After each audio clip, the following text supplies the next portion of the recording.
ఈ కార్ కి ఇవాళ లాస్ట్ డే. శివ్ది ఇది ఫస్ట్ కార్, సో నాకంటే ఎక్కువ శివ్ మిస్ అవ్వాలి ఈ కార్ని. కానీ శివ్ ఒకవేళ మిస్ అయినా కూడా సరే బ్లాగ్ లో చెప్పాడు.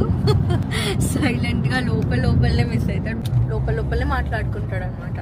లోపల మాట్లాడుకుంటేనే అదెంత ఇట్లా పెద్ద పెద్ద మేధావులు చేస్తారు, మళ్ళీ లాంటి నార్మల్ మనుషులు చేయలేరు కదా.